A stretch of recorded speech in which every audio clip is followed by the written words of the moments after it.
Assalamualaikum warahmatullahi wabarakatuh.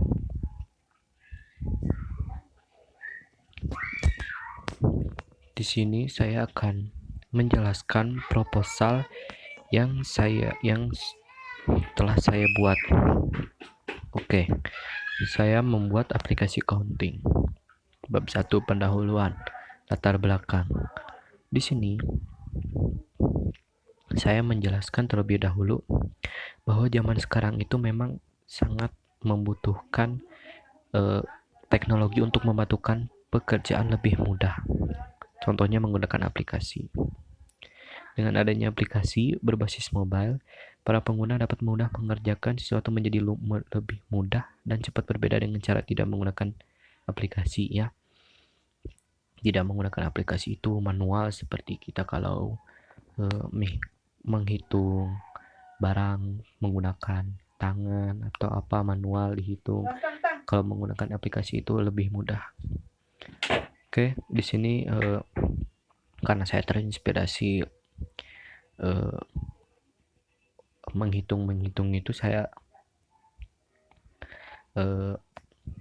menghitung. Jadi di sini saya akan membuat aplikasi counting ya. Apa tuh aplikasi counting? Jadi aplikasi counting itu sebuah aplikasi yang membantu para penggunanya untuk menghitung dengan lebih mudah dan tidak perlu mengingatnya dan tidak perlu tidak terlalu susah-susah menghitung dengan cara manual. Ya, memang tidak memakai aplikasi ini pun tidak akan memakan banyak waktu dan biaya yang dikeluarkan. Namun agar lebih mudah dan praktis saat melakukan penghitungan, seperti dipakai untuk berzikir ya, karena itu khusus berzikir. Jadi saya akan membuat aplikasi zikir counting ya, zikir counter atau penghitung zikir. Ya karena praktis ya, kita kemana-mana bawa HP, bahkan ke masjid pun ada yang bawa HP. Jadi tidak ada salahnya saya membuat aplikasi ini, karena banyak para penggunanya juga yang ke masjid, banyak yang membawa HP. Jadi sangat bermanfaat. Jadi membawa HP itu tidak hanya untuk chattingan atau apa saja ketika dibawa ke masjid. Jadi berguna saat kita setelah selesai sholat, dipergunakan untuk berzikir. Oke, batasan masalahnya. Penghitungan bilangan jumlahnya. Penghitungan bilangan jumlahnya yaitu ya setelah sholat kita akan melakukan tasbih, tahmid, dan takbir. Subhanallah, alhamdulillah, dan Allahu Akbar. Jadi subhanallah 33 kali. Setelah 33 kali aplikasi akan bergetar. Nanti itu saja saya dijelaskan di cara menggunakan aplikasinya ya. Pokoknya 33 kali, tasbih 33 kali, tahmid 33 kali, takbir 33 kali. Dua, masalah ingatan pengguna. Jadi ya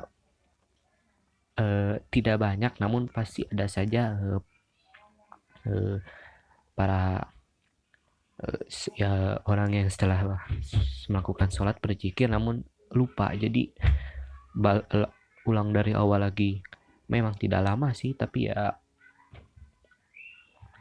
ya kalau menggunakan aplikasi tidak perlu mengingat-ingat saja. Jadi kita hanya menunggu sampai penghitungannya tiba. Oke, rumusan masalah. Apakah pengguna dapat mengetahui jumlah counting yang sudah ditentukan? Ya, sudah ditentukan. Jadi di aplikasi itu saya sudah memberikan penjelasannya. Berapa ini berapanya. Jadi setelah misalnya kan takbir tahmid 33 kali itu harus bagaimana, saya sudah menjelaskan nanti di video berikutnya.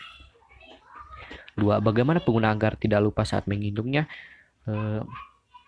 Ya, saya mungkin salah memberi pertanyaan ini karena pengguna tidak akan lupa saat menghitungnya. Jadi ya maafkan saya karena saya salah memberikan pertanyaan. Tujuan masalah membantu mempermudah menghitung. Ya, tentu saja mempermudah menghitung. Sasaran pada kegiatan ini yaitu pada jemaah sholat selesainya selalu berzikir. Oke. Bab 2 pemahaman umum, analisis masalah. Sesuai dengan penjelasan di latar belakang, oke, di analisis masalah ini sudah dijelaskan sebagian di latar belakang, jadi saya akan menjelaskan sebagian yang lainnya saja. Oke, solusi. Untuk itu, dibuat aplikasi counting agar pengguna tidak perlu mengingat sudah menghitung berapa karena hitungnya sudah tercantum di tampilan aplikasinya. Dan pengguna pun tidak akan kekurangan atau kelebihan hitungan karena sudah ditentukan oleh saya ya. Saya ini bukan penggunanya karena tidak dapat digunakan pengguna, jadi sudah otomatis. Batasan counting sampai berapa untuk mengingatnya. Aplikasi akan bergetar dan pengguna dapat mereset. Setelah direset dapat dilanjutkan hitungannya kembali. Oke, perencanaan pelaksanaan biaya proyek. Biaya proyek membuat aplikasi ini meliputi penghitungan anggaran yang dikeluarkan untuk proses produksi, dan proses produksi harus diperhitungkan seperti penggunaan data internet saat membuat aplikasi. Oke, saya membuat aplikasi ini ya tidak banyak mengeluarkan penggunaan data internet, jadi ya tidak apa-apalah, tidak banyak menggunakan penggunaan data internet. Oke, jadwal proyek. Dalam merencanakan jadwal proyek, pembuat aplikasi akan mengaplikasikan jadwal yang diperkirakan ke kalender dash atau lamanya pekerjaan. Oke, kemarin saya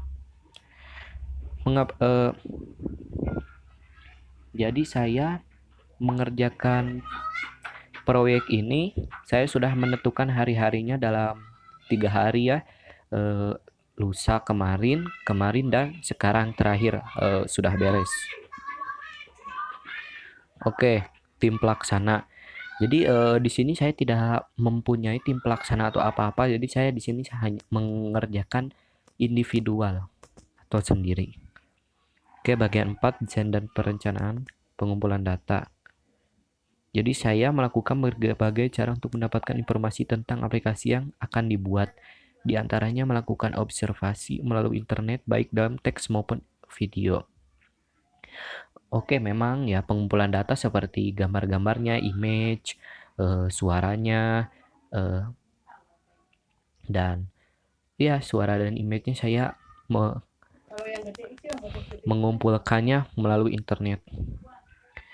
Perancangan aplikasi. Dalam membangun aplikasi ini, keseimbangan dari sistem yang dibangun adalah sebagai berikut. Aplikasi ini hanya berbasis di perangkat mobile karena tujuan dari aplikasi ini untuk mudah dibawa kemana-mana oleh user. Dibawa kemana-mana oleh user atau pengguna. Ya, memang. Karena kalau dipakai di perangkat PC atau laptop, ya bagaimana? Mau zikir bawa-bawa laptop kayak ribet. Itu malahan bukan mempermudah tapi memperribet. Ya, jadi ini hanya khusus di perangkat mobile.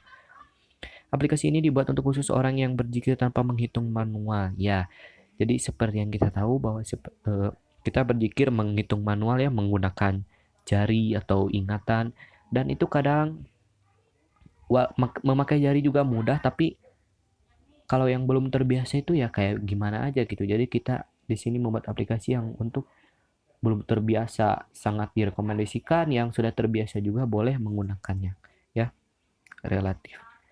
3. Pembuat aplikasi saya akan mendefinisikan tentang pekerjaan sistem. Oke, bagian 3 ini saya akan menjelaskannya di video berikutnya, oke. Bagian 4, perancangan database. Oke, di sini saya kembali lagi saya salah menjelaskan atau memberikan informasi lagi. Jadi di sini saya tidak menggunakan basis data atau menggunakan DDL, DML karena ya saya menggunakan membuat aplikasinya di Sketchware gitu, di aplikasi pembuat aplikasi. Jadi saya tidak menggunakan bahasa DDL atau DML seperti kalau di PC menggunakan CMD ya. Jadi saya mengisi ini jadi saya ini bukan salah, tapi saya hanya memenuhi tugas yang harus saya dipenuhi saja, oke. Daripada kosong, jadi saya isi saja. Walaupun itu tidak ada hubungannya dengan aplikasi yang saya buat.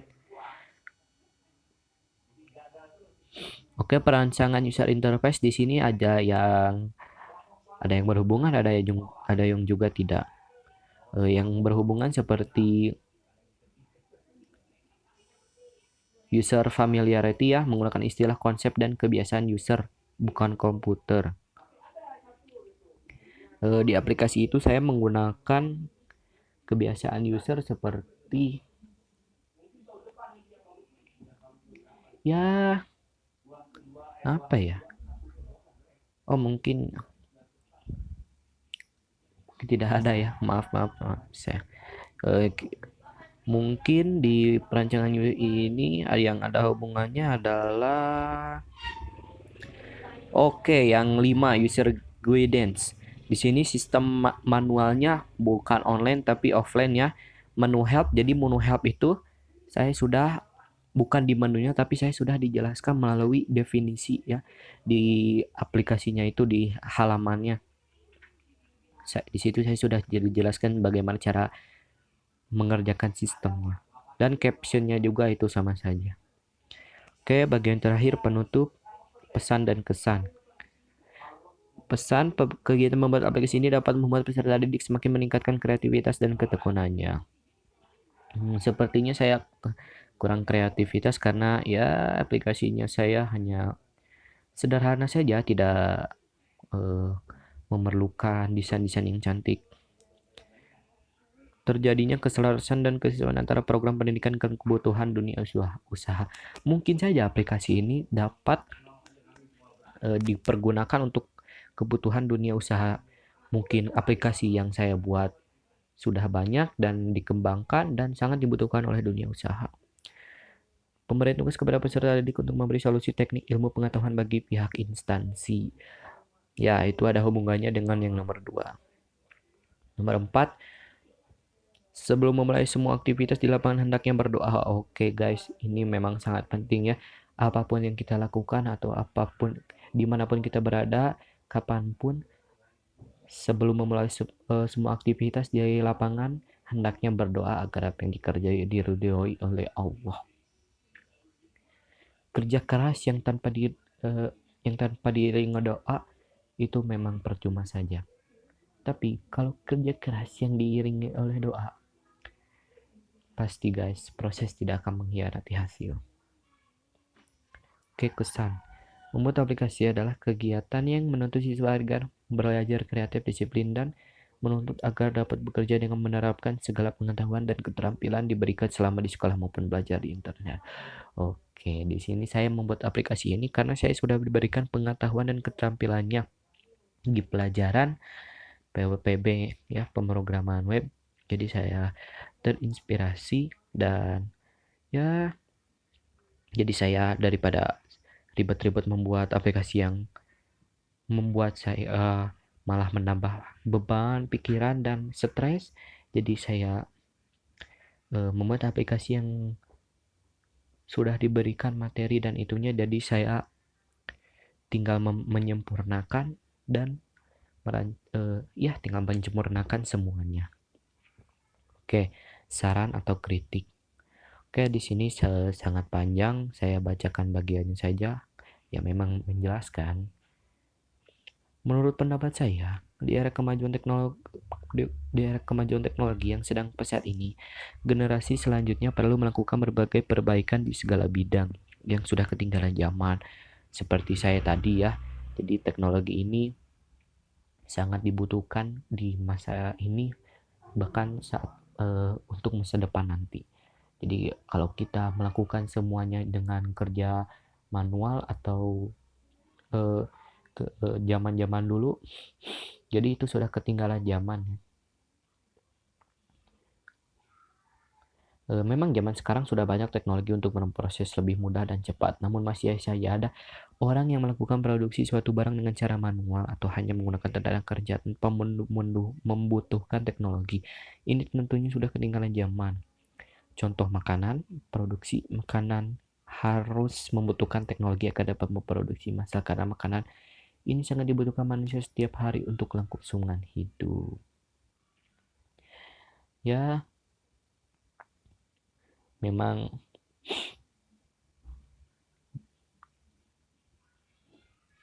teknologi zaman sekarang ini sudah banyak yang canggih-canggih. Jadi kalau kita masih menggunakan cara kerja yang lama, akan apa ya? eh, Kalah oleh pedagang lain. Jadi kita tersaingi, kita tidak dapat menyaingi mereka karena mereka menggunakan teknologi yang sudah maju. Jadi kita harus menggunakan teknologi yang membantu pekerjaan kita.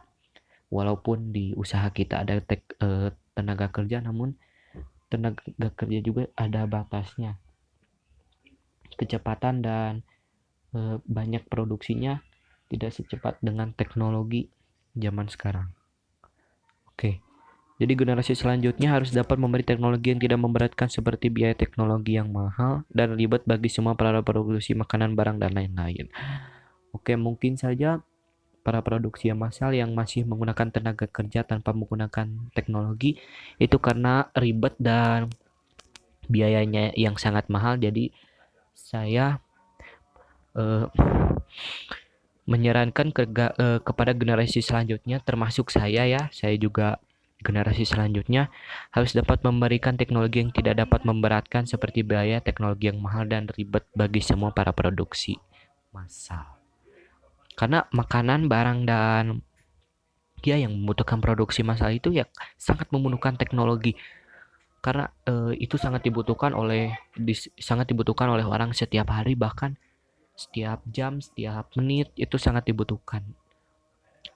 Oke, sekian dari saya, segitu saja penjelasan dari proposal yang saya buat. Mohon maaf bila ada kekurangan. Wassalamualaikum warahmatullahi wabarakatuh.